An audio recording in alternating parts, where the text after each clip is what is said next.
গতকালকের কথা বলছি, একটা ভিডিও কিন্তু ভাইরাল হয়েছে। দিল্লি, ক্যাপিটাল অফ ইন্ডিয়া, রাজধানীর বুকে মসজিদে জামাত রাস্তার উপরে আসার কারণে পুলিশ তাদেরকে লাথি মেরে সেজদায় রত মুসল্লিদেরকে আঘাত করেছে। আমি স্পষ্ট কথা বলতে চাই, আমরা ভারতীয় নাগরিক, আমরা সিটিজেন অফ ইন্ডিয়া, এদেশের আমরা নাগরিক, আর নাগরিকের একটা অধিকার থাকে। এ অধিকার কেউ কাউকে পাইয়ে দেয়নি, কেউ কাউকে দিয়ে দেয়নি। কারোর দয়ার পাত্র নিয়ে আমরা অধিকার নিয়ে থাকিনি, আমাদের সংবিধান আমাদেরকে অধিকার দিয়েছে। ভিন্ন ভিন্ন ধর্মের মানুষ যেমন ভারতবর্ষে থেকে তাদের অধিকার আছে, আমরা মুসলমান, আমরাও ভারতবর্ষের নাগরিক, এদেশের মানুষ, এদেশের সিটিজেন, আমাদের একটা অধিকার আছে। আজকে দুটো পয়েন্ট বলবো, তারপরে আলোচনার দিকে এগিয়ে যাব। আমরা বর্দিটাকে সম্মান দিই, পুলিশের ইউনিফর্মটাকে আমরা সম্মান দিই। আজকে পুলিশ প্রশাসন যারা আমাদের রক্ষণাবেক্ষণ করার জন্য দেহরক্ষী হিসাবে আমাদেরকে, তারা জেগে আছে বলে আমরা রাতে পরিবারকে নিয়ে ভালোভাবে ঘুমাই। এই শব্দটাকে, প্রশাসনটাকে আমরা সম্মান দিই, বর্দিটাকে সম্মান দিই, ওই ইউনিফর্মটাকে সম্মান দিই, ওই পোশাকটাকে আমরা সম্মান দিই, ওই পথটাকে আমরা সম্মান দিই। কিন্তু ওই বর্দির পিছনে, ওই ইউনিফর্মের পিছনে, পোশাকের পিছনে কিছু অসৎ চরিত্রের মানুষের চরিত্র লুকিয়ে আছে। এই চরিত্রটাকে আমরা সম্মান দেব না, এটার বিরোধিতা করব। তা বলে এটা বলছি না যে একজন সে বর্দিটাকে অপব্যবহার করেছে বলে সবাই খারাপ, না। ধর্মীয় পোশাকে, যে আমার গায়ে পাঞ্জাবি আছে, মাথায় পাগড়ি আছে, মাথায় টুপি আছে, মুখে দাড়ি আছে, এটা আমার ধর্মীয় একটা স্টাম্প, লোগো। এই পোশাকটা পরে যদি আমার দ্বারা অসামাজিক কোনো কাজ হয়, এর দ্বারা এটা নয় যে আমার পুরো ধর্মটা খারাপ বলবে কেউ, এটা মেনে নিতে পারা যাবে না। কেন আমি খারাপ, আমার পোশাকে, এই ধর্মীয় পোশাকে ওই কার্যকলাপটা করা আমার উচিত হয়নি, এটা মানায় না, এটা ডিসিপ্লিন, এটা শিষ্টাচারের মধ্যে কোলায় না অসামাজিক কাজটা এই পোশাকে পরে। ঠিক ভিন্ন ধর্মের মানুষ যদি তাদের ধর্মীয় পোশাক, ধর্মীয় লেবাসটাকে ব্যবহার করে তারা কোনো অসামাজিক কাজ করে, আমরা তাদের ধর্মকে আঘাত করব না, ওই ব্যক্তিটার বিরুদ্ধে আমরা বলবো। আমরা প্রশাসনকে সম্মান দেব। প্রশাসনের কাজ এটা নয়, প্রশাসনের কাজ হচ্ছে মানুষের সেবা করা। আমরা বর্দিটাকে সম্মান দেব, স্যালুট করব, কুর্নিশ জানাবো। বহু এরকম নজির আছে ভারতবর্ষে যারা সেবামূলক কাজ করে, প্রশাসন হিসাবে দায়িত্বশীলতার পরিচয় দেন। এরা বহু প্রশাসনিক, বহু সেক্টরের বহু দায়িত্বশীল ব্যক্তিত্বরা আছে, তাদেরকে আমরা সম্মান দিচ্ছি, কুর্নিশ জানাচ্ছি। কিন্তু ওই লেবাসটাকে যারা অপমান করছে, ভারতীয় মাটিকে যারা অপমানিত করছে, এই ধরনের ব্যক্তিত্বদের বিরোধিতা করব আমরা।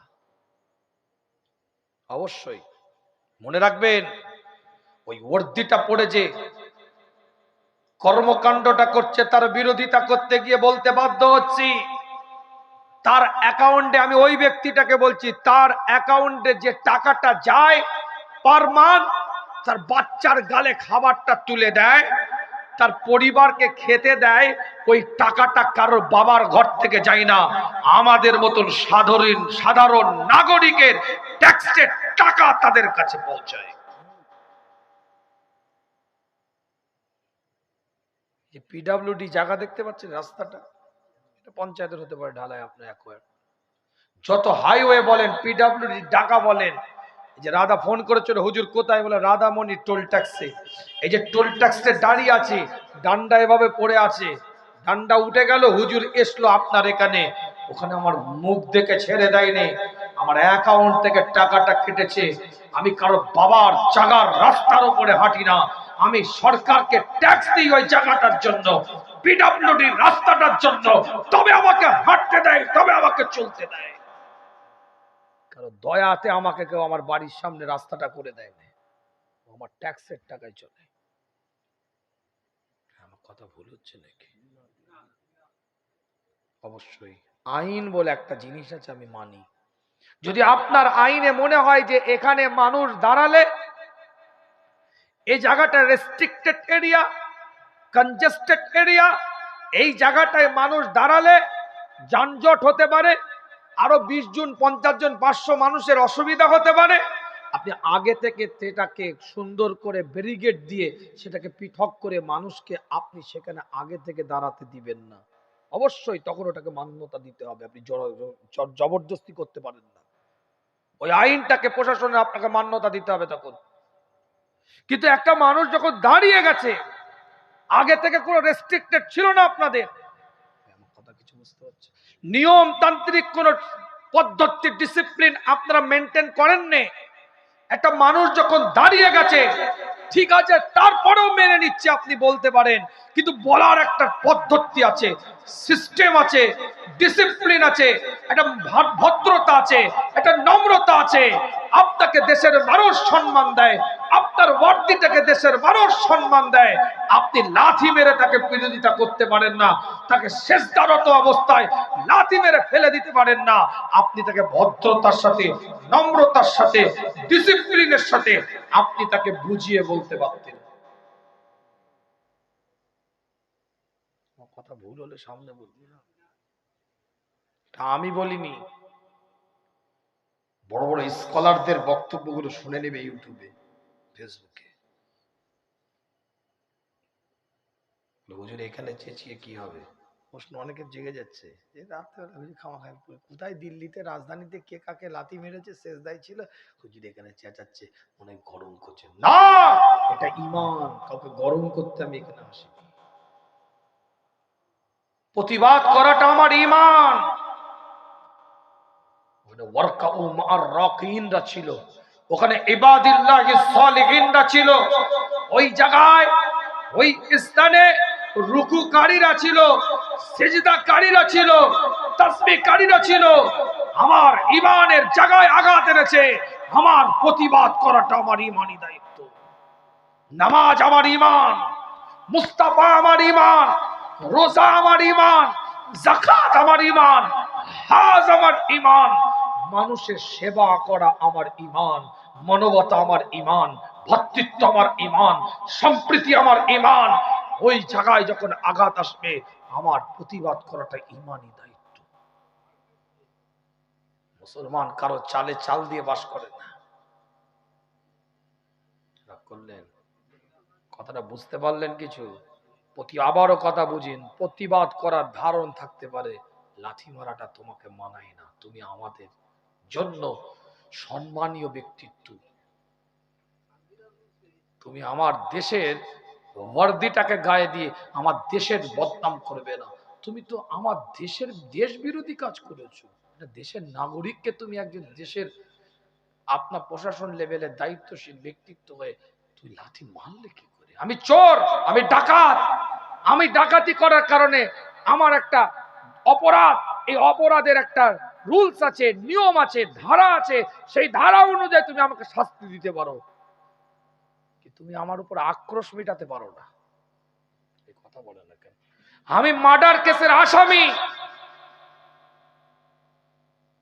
সংবিধানের একটা ধারা আছে, আমি মার্ডার করলে, অপরাধ করলে কি ধারা অনুযায়ী শাস্তিটা আমার কি হবে, সেই ধারা অনুযায়ী তুমি আমাকে শাস্তি দিতে পারো, তুমি ব্যক্তিগত আক্রোশ মেটাতে পারো না।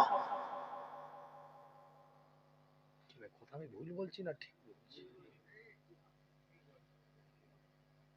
আল্লাহ পাক তার তো কোনো দোষই করেন সে নামাজ পড়ছে, বুঝিয়ে বলতে পারতে, দুরিকাত তো নামাজ, জুম্মার নামাজ দুরিকাত, 7 মিনিট লাগতো, 7 মিনিট লাগতো। পরে গায়ে মাথায় হাত দিয়ে বলতে পারতে, ভাই এখানে यहाँ पर पढ़ने का जगह नहीं है, उधर चले जाओ यार, क्या कर रहे हैं, रास्ते में आ गए, বলতে পারতে। এই কথা বলে না কেন?